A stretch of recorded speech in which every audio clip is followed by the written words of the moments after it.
Well, hello everybody, Jamie the Board Game Man, and I'm back again, but this time it's with a newest editions because we are at the end of August.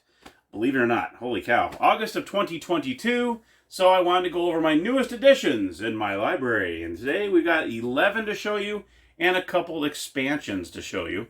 So let's go ahead and get right to it. Trailer Park Wars. Yeah, I found this one. This is from the same company that does Redneck Life.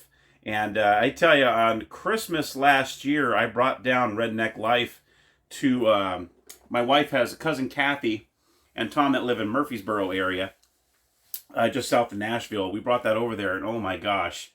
I mean, I cannot believe how much fun we had with just a roll and move, do what it says. I mean, it is a blast. It was so much, I mean, we were laughing our butts off.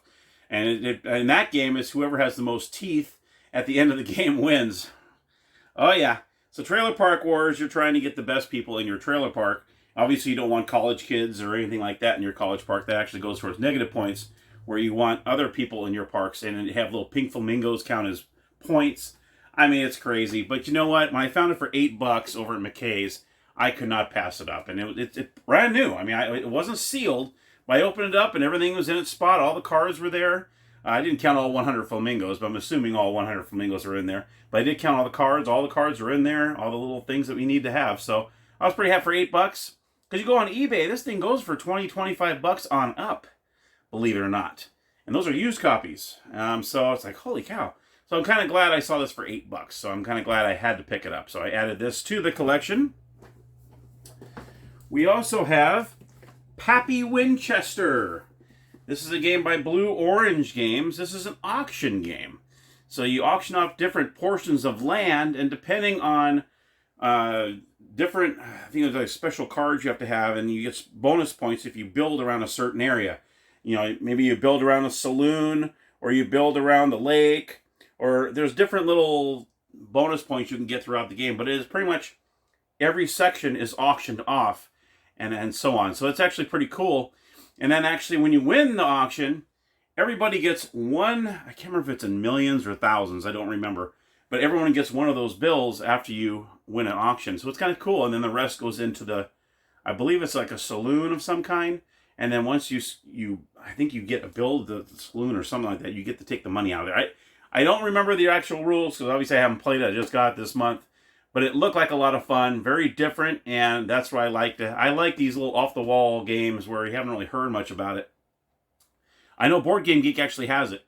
So they actually played a game on there, and I was actually watching. I'm like, this looks fun, and then I went and found it and got it. So I got this in McKay's, of course, and I don't remember how much I paid for it, because I think it was at the beginning of the month when I picked this up. But Papi Winchester. All right, I like the name, too. It's kind of a catchy name. Pretty cool name.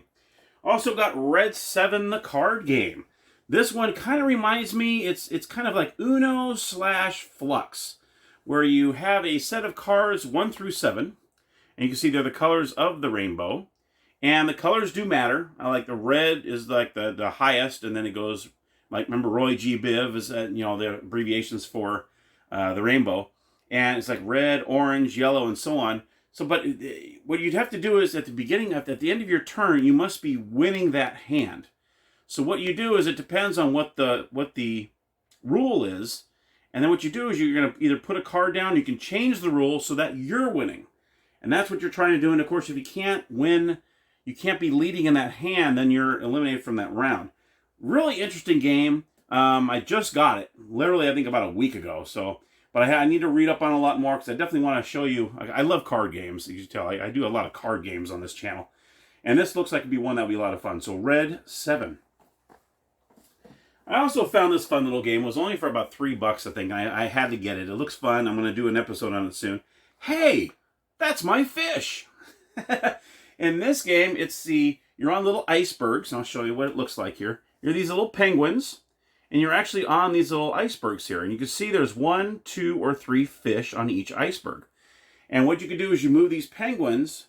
And once you move off that iceberg, you pick up that iceberg. And then you gather that many fish that's on an iceberg. But you want to make sure you don't get yourself in an area where you can be blocked off. Because someone can come around and take out that iceberg and then leave you stranded.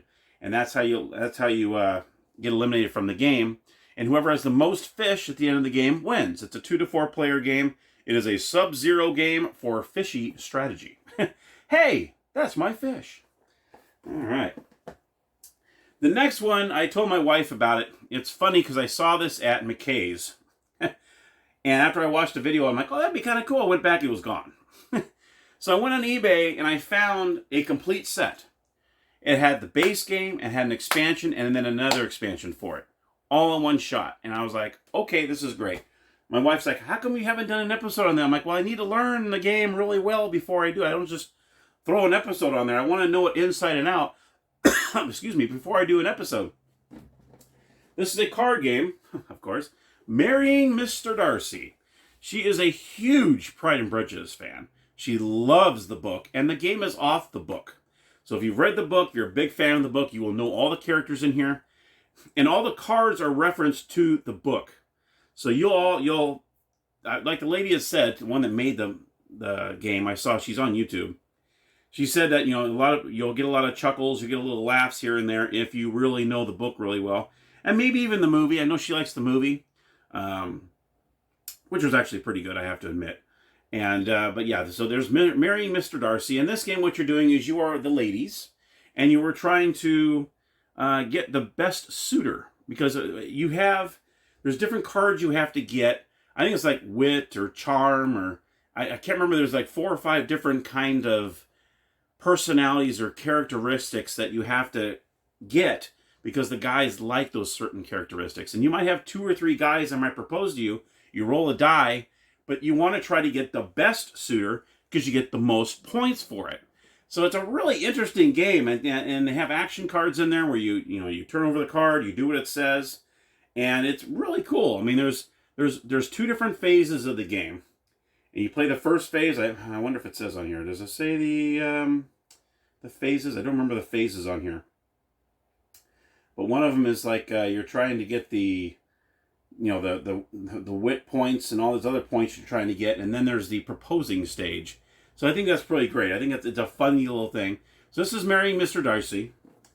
And then one of the expansions is called Emma, which I guess if you follow the book, you'll know who Emma is. I mean, I don't glare there. And it has all sorts of different cards in here. Completely different than the game. So I believe you play with this deck. I don't think you add it to that one. I think this is a whole different deck altogether. But it's called Emma.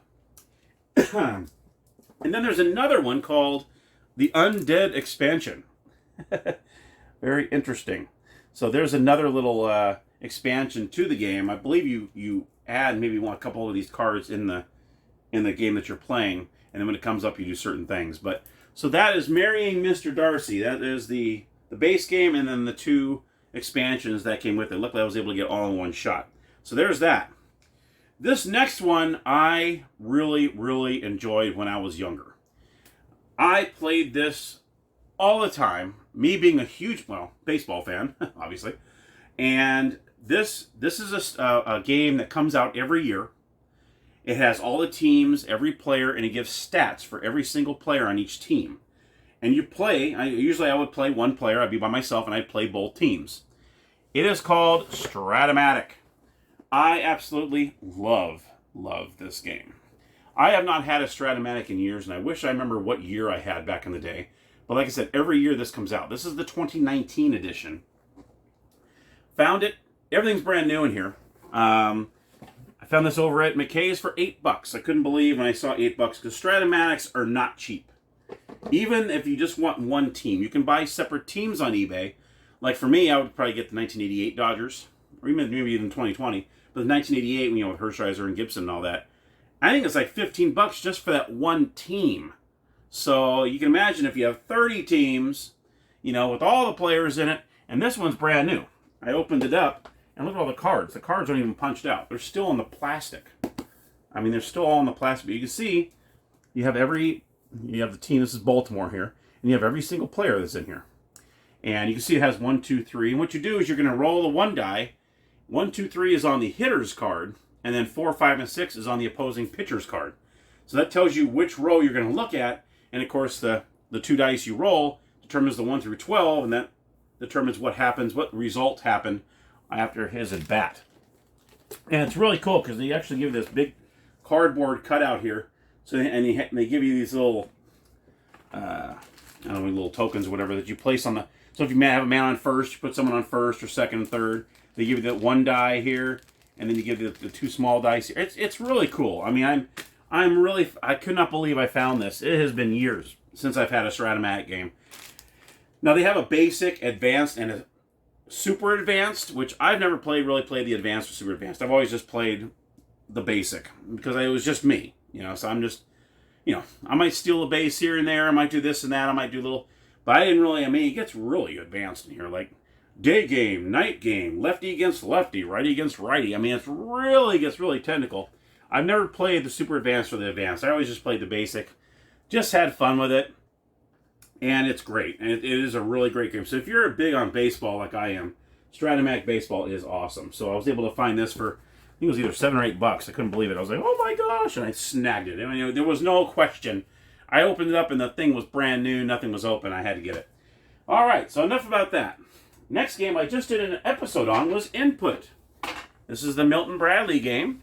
This is your supercomputer from 1984. And you have these circuits, and what you'll do is these circuits will show you what spaces you can move with this circuit onto the actual board.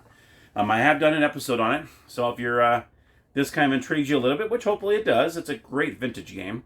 I literally just did an episode on it, so you can check it out and see how to play it. But you're trying to capture your opponent's 6 circuits on the board, and that's how you win the game. I have 2 of these that I actually did episodes on as well. And this is based off the classic, the 221B Baker Street, but this is the deluxe edition.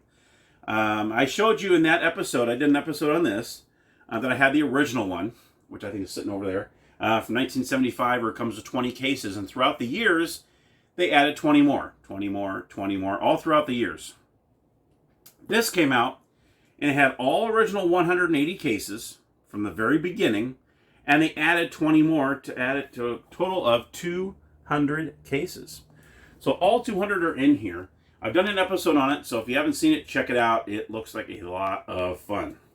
Now, on the same thing with Sherlock Holmes, I also did an episode on 221B Baker Street, the Time Machine.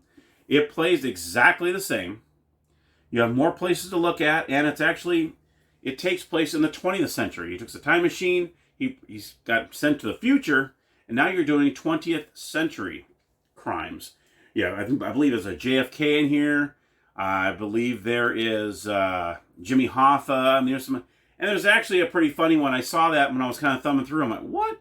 They had Jack Tripper in there from Three's Company. It's called Jack the Tripper. So instead of Jack the Ripper, it's Jack the Tripper. That's kind of a cool little pun there. But anyway, this is a great one as well. I love the way the board looks. It looks really kind of futuristic. It's supposed to look really futuristic. And but yeah, I've done an episode on this. So if you're interested in taking a look to see what this one's all about, I did an episode on it. Check it out. In my Ticket to Rides, I don't know why it took me this long to get it, because it's not like it's hard to get. Ticket to Ride Asia. Finally got this. This was number 1 in the series. You can see the number 1 there. Oops, wrong way. There we go, number 1. And it's weird because it was driving me nuts because I had 2 through 7. But I don't have number 1. So finally got Asia. Finally, I think I found this on eBay. And I found it for a decent price. It was wrapped. And I opened it up. Everything's just brand new. And I'm very happy. And it was a pretty decent price compared to all the other ones. This is a little more expensive than the normal ones you get. For some reason, I heard the Legendary Asia is really, really good on this one. But anyhow, I finally added number 1, and let me put this the right way here. All the numbers are facing the right way there. There we go. Ticket to Ride Asia. I also have Louis the 14th. I added this one. Rio Grande Games. And this is a pretty cool game. It's a tile game where you're moving around your pieces. You're trying to get the most points here. I'll show what it looks like here. I got this at the very beginning of the month, so hopefully I'll be revisiting this and learning it inside and out, and I'll be doing an episode on this one very, very soon.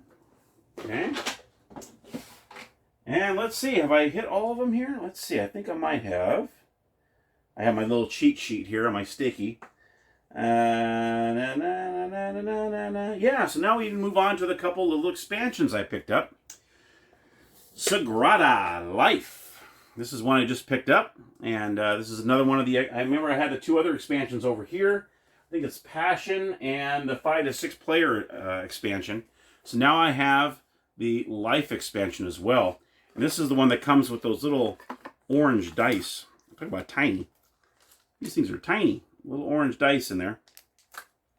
Has all different cards and whatnot, all this stuff in there. It has different apprentice cards, public objectives, window pattern cards, and 2 more tool cards. So, cool little expansion here. Found it for a decent price because these expansions are a little few bucks. But I found this over McKay's. They had Passion over there too, and I'm like, oh wait a minute, I think I have Passion. So luckily I picked up the Life because I knew for sure I didn't have this one. So I'm glad I didn't pick up the Passion one because I'm like, I think I have that. Because when you have as many games as I have now, you have to think, uh-oh, do I have it? Now, I do have Board Game Geek. I do kind of try to add things on there so I can kind of look it up real quick, see if I have it. I don't know if it's 100% foolproof because there might be sometimes I might forget to click on yes, add to the collection. But it does help to have that when I'm out and about and I'm like, oh, do I have this? And I kind of look it up. Okay, it's in the collection, you know, that kind of thing. And let's see. The very last one are a couple little onesies here for Cacao, which I absolutely love playing Cacao. Here are 2 little expansions here. I got 1 more of these coming. There's special tiles that you can put in the game. This is the Golden Temple. Now you can see it's funny because it's all in a different language. So I mean, this is called the Golden Temple, and you can see the regular temples in the game. Whoever has the most workers gets 6 coins, and whoever has the second most workers has 3 coins. Well, in this one is 8 and 1. So what you do is you replace one of those temples. You put this one in, and you would get 8 points for the most, and 1 point for the second one. So that's a big deal right there. Then you also have I think it's called the Gross Market. I think it's what it's called. I'm trying to remember what the English version of this is. It says Groat Market on here, but I don't remember. But it's one that has 5 on it. So if you remember in the original, you have some 1s, 2s, 3s, and you have that 1 4. Where you replace that 4 with the 5s. You would get 5 coins for each Cacao you have. That's pretty darn good in this game, getting 5 for each one. That's a pretty good one. So you'd actually replace one and put the 5 in there. So those are the 2 they actually just sent these regular mail. There's no real reason to put these in a box. I have 1 more coming. I'll go ahead and tell you what it is because it's on its way over here. I'll probably put it in next month's newest editions anyway. It's the one where in chocolate, when you have all the different huts, and they give you spend your life as 6 coins to get this certain hut that gives you a special ability. This one actually allows you to add 3 more to your arsenal of Cacaos. So I believe in the original, I think it was 5 is the max you can have. Well, this allows you to have 3 more. So you'd have a total of 8 that you can have in front of you at one time instead of just the 5. I believe it costs you 6 gold coins. And it's right, and you just put those over with the huts. And then you say, okay, I want that. And that way you can add 3 more Cacaos to your... Of course, you don't get any points for them at the end of the game. But if there's a tiebreaker, that's when those come into play. But there's a couple little expansions I bought for Cacao. And that, my friends, is it. That is all the newest editions of August 2022. I hope it did good. I still have a couple more games coming. And but they're going to be obviously in September, so I'm going to add those to the September list, or start a new September list with those. I hope I did good. If I did, feel free to give me that thumbs up and comment down below if you have any of these games that I mentioned to you. Did I do good? Did I do bad? Should I just quit the whole thing because I did so horribly? I don't know. Just let me know down below. And thank you all so much for watching. I always appreciate your support. And happy gaming!